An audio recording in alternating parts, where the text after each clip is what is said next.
Everybody, so some time ago a well-known YWAM leader came to our base here and was teaching our community some things. And he got a whiteboard.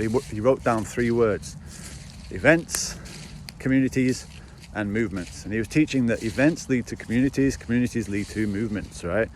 And that's the best way to get things rolling in the kingdom, right? And in many ways this is right.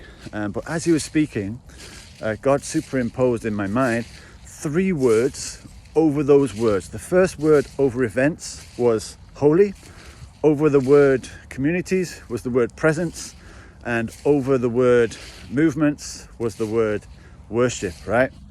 And God spoke to me very clearly. He said, James, you could have any event that you want and it might lead to a community, right?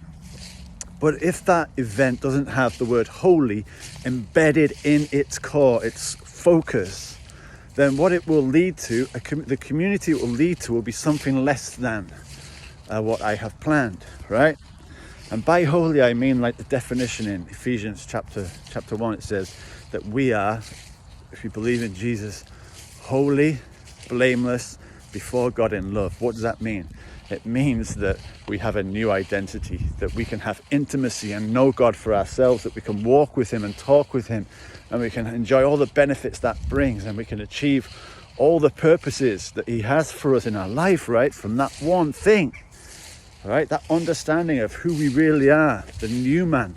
The old man has passed away. Could talk about it for hours, right? But if we don't have that at the core, we have something less than, right? The community that it will lead to won't be as effective, right? Because it hasn't got the right thing, the first commandment, the greatest commandment at its center. Love the Lord God with your whole heart, right? When we don't live with that at the center, man, we just start doing things and go with no intimacy, and we burn out and we wonder why we stumble, right? And then God gave me 2 pictures for this man, right? The first picture was this guy was in a sniper's high tower, right? And he had a sniper's rifle, and he was being given this endless supply of bullets. Each one of them had holy presence or worship written on it. And he was picking off individual targets, not loads of people, but specific individual targets that were given to him. Every time he hit a target, the person lay down on the ground, and all these seeds started to come out of their heads, right, into the earth, and these great trees representing the plans and purposes that God had for that person, right, were being released into the earth, right? And the second picture was the same guy, not in a sniper's high tower, but on the ground, right? He had an AK-47 in his hand, and he was spraying into this massive crowd bullets, like, and he had his eyes shut, right?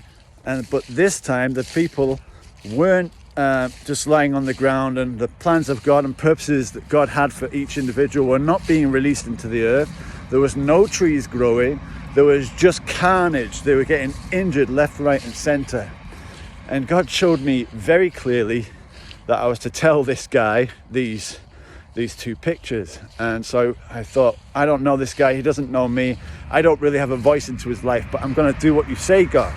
So I went up to him and I told him these 2 pictures, and I said, God's given you a challenge, and he's saying that you're a sniper, and he's saying that you can choose 2 paths. You can go with him and release the purposes of God, or you can spray endlessly into a crowd, right? And this guy took it to heart, and he said a few things and said it's really a word from God, because he's telling me to lay a few things down, and I know it's because he's bringing me into the secret place, right? And as I walked away from the guy, God reminded me again. He said, James, where does a sniper shoot from? And I said, the sniper shoots from a secret place, a hidden place. And you know what? A sniper is never on his own. There's always 2 of them. And the best shot is the one who gives the information to the guy and the bullet to take the shot. And that's us and Jesus. We're in a secret place with him in the sniper's high tower. Jesus is the ultimate sniper, the better shot. So what will we build?